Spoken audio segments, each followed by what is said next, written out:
What's going on, guys? Here's a video about sense of urgency and why it is probably the most important thing when it comes to the foundations of you running a small business, especially in the auto repair or any service industry, in my opinion. So let's get started. I think that this is probably so overlooked, and this is one of those things that you don't think about until you actually get behind the curtain. And it is the sense of urgency that a customer experiences when they walk into an auto shop. Did you know that year after year they do a survey in the automotive industry which says, what do customers hate about auto shops? And from my understanding, every year, or damn near every year, the number one thing that customers hate about auto repair shops is not price, is not the fact that the mechanics are greasy, is not the fact that they're not trustworthy, or not even that they didn't fix my car right. The number one concern or complaint that customers have with the repair shops, and you should write this down, is they don't call me, they don't communicate. Yes, and that's funny because most mechanics or shops that are owned in this country, especially small independent repair shops, are mostly owned by mechanics or technicians. And if you know anything about mechanics or technicians, and if you're one of them, you understand what I'm saying, is they're not usually a fan of being very communicative, which is why they put their heads down and work on cars. Problem is the car doesn't have a wallet. The customer does. So it's really interesting. I want you to think about something. All the shops in the town that we are, the city that we're in, the region, the state, the county that we're in, all the shops are using more or less the same parts. Now, again, if you're a technician, you would argue, my part's better, blah, I get it, man. But at the end of the day, the result the customer gets is more or less the same. You may do it 20% better. It's not 300% better, right? Your part's not going to last 30 years, and your competitor is only going to last 10 months, right? It's not like that. Chances are your part may be slightly better. Your technical skills might be slightly better. You may put the brakes on a little bit nicer, cleaner.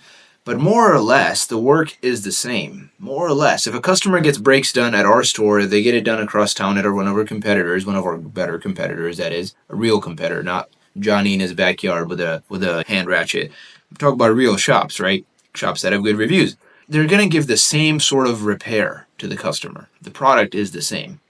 The technicians, they always say there's a revolving door in this industry. They go from one shop to another. Thankfully, that's not the case in our stores. But generally, in the industry, that's how it is. Tech, another tech, they're all the same. Parts are the same. We all use the same parts houses. Even the dealerships using AutoZone, O'Reilly's, Maxi, they're all using the same stuff that we're using, guys.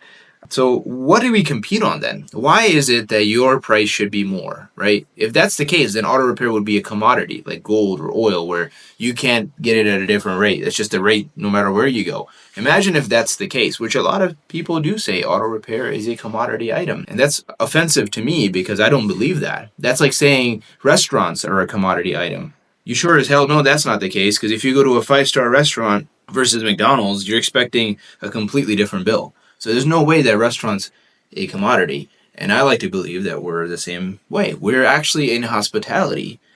Think about that. What are we really competing on? A lot of mechanics, and they get hung up on the fact that they're like, oh, I'm a way better technician, so I get to charge $200 a labor hour. No, dude. No, you don't. I'm so sorry. Because the customer doesn't know the difference. What does the customer see? Again, I know the answer. I'm not giving it to you. Just think about it. What are we really, really competing on? Think about that. We're competing on the thing that the customer sees, which is customer service. We're competing on customer service. You might love it, you might hate it, but that's the reality. The customer comes back because they're going to get the best customer service. Imagine if two stores do the same exact repairs, both of them are the same, more or less quality, using the same parts, same technical skills, then why is one shop better than the other? It's because the customer decides which one it is. Therefore, the customer will tell you who has better customer service. We compete on customer service. The shop that has the highest customer service gets to charge the most amount of money. That's it. And that's given, of course, we all fix the card right the first time. So if the shop that has the highest customer service charges the most amount of money and the customers are happy to pay that money, then we should ask ourselves the question, what makes good customer service? Well, we already know in the beginning of the video, I told you that customers hate what? Shops don't communicate. And specifically, it's not that they don't communicate. They don't communicate timely. I have to call them. That's actually the complaint that most customers have with auto repair shops. So then I sat there after 18 years and said, you know what? I found out that when I call my customers, they like me more. Not only do they like me more, they give me more money. And they leave happier. Holy crap. So If I can just show my customers that they're a priority to me, and that I'm showing them that there's a sense of urgency on my part and my team's part, they like me more and they're able to give me more money and they return more often because they're like, hey man, these guys actually make me feel like a VIP. That's the difference between a high customer service and a low customer service. That when you go to a place that has high levels of customer service, Ritz-Carlton, JW Marriott, 5-star steakhouses, they make you feel like a VIP. Yes, sir, please. They rush. You can see that they're really trying to please you, right? Because there's a big ticket that when they give you that bill, then you're not surprised. You're like, man, they really try to make me happy. I feel almost guilty not paying this $400 steak bill, right? It's insane, but we do it. So think about that same mindset. If a customer service is all we're competing on and communication of speed of communication is given the ultimate customer service, then should it not be the reality that the shop with the highest speed of communication will have the highest customer service and will be able to charge the most amount of money? Sense of urgency makes you a lot of money. Sense of urgency will allow you to charge a lot more because it allows you to give your customer a way higher customer service, a level of service, and then from there on you can actually have a higher bill associated with that. Now, let's go back a little bit further. There's an old saying in the industry, actually it's not just in auto repairs, in most industries, that says you can have either one of three. You can have really good quality, you can have it fast, or you can have it really cheap. But you can't have all three. And I know that sounds crazy, but the reason you can't have all three is because if you are a shop that is cheap and that is good, you're going to have a lot of people coming to you, which is true, and then you may not be able to support the staff because you're cheap, so you can't pay high-level people to do things quickly, so that you'll be backed up and you can't do it fast. On the other hand, if you are really, really fast and you're really, really good, means you have really good service and you do it quickly because you have a staff that you have to support, you have high overhead, you have a big shop, blah, then you can't be cheap because you'll go out of business because you have to pay these people and all this overhead, so you got to charge accordingly. Or if you're cheap and you're fast, well, there's something missing, right? There's probably got to be quality because you're not paying people good money to do the work. And I digress from that. I'm sure someone out there is doing all three. Never seen it. But what model do we go for? We go for the really good and the really fast because we don't want to be really cheap. I don't know about you, but I don't want to be really cheap. I don't want to be known as the cheapest shop in town. I want to be known as the fastest and the greatest shop in town. We want to be fast and good. They do great work and they do really fast. And this is the greatness in the customer's eyes is they are the greatest because of what I see, when I feel, when I go there, they give me the best customer service. And in their mind, the best customer service is a shop that when they walk in, they see that sense of urgency. Boom. The moment they walk in the building, people are all running around to serve that customer. They're right out of the gate, Mr. Customer. All right, remember, 5 seconds, the customer walks in, we take care of them.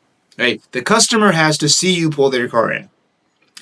The keys never have to hit the counter. Write this down, guys. This is the 3 things that you got to do if you want to give the customer the best service.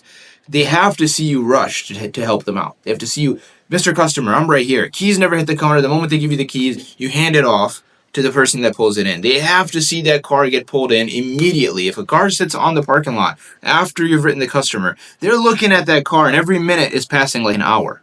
Why aren't they pulling my car? Because remember, they're without the most expensive thing that they own in most cases, or the second most expensive thing that they own after their house. And they had to sacrifice that thing for a little bit, and they're just looking out there like, hey, I'm without my car, and they're not working on it. So the moment that car comes in, you got to pull it in. Within 15 minutes for waiters, you got to get that car pitched, meaning you got to pull it in ASAP. That bell's going to ring. You're going to go rush and pull that car in, or have someone rush and pull that car in, set the lift. The customer goes and grabs a coffee. By the time they're sitting down to drink their coffee, you already have an answer for them. Mr. Customer, give a minute. And they're like, holy shit, these guys are so next level. Because that is 10 times faster than what they're used to.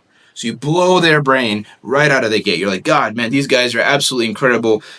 So again, for drop-offs, they have to get a pitch within 30 minutes to 40 minutes max. So if a car drops off, and then if you get them a shuttle within 5 minutes. For waiters, 15 minutes. If you do that, the first pitch you will secure. You'll get that first yes, which is the hardest yes to get. You're able to do that. What will happen? You'll be able to build tickets, but not only that, you'll be able to build customers, which is way better than tickets. If your customer service, speed of communication is high, your price can be the highest in town. All the shops, again, have the same parts, same technicians, same repair. We compete on customer service. Customer service is speed of communication. If your speed is high, your value will be greatest, your price will be also the highest. The slowest shop in town is the poorest shop in town. The slowest guy in the shop is also the poorest man in the shop or in the industry. All the rich people all of them, not just one of them or two of them, all the rich people you've ever heard of, anybody who makes $500,000 or more. So I mean rich people, not your cousin that makes 150K. Anyone that is wealthy, that has created wealth from scratch, not from daddy, are fast. All of them. So there's 0% of wealthy people that have created money that are slow.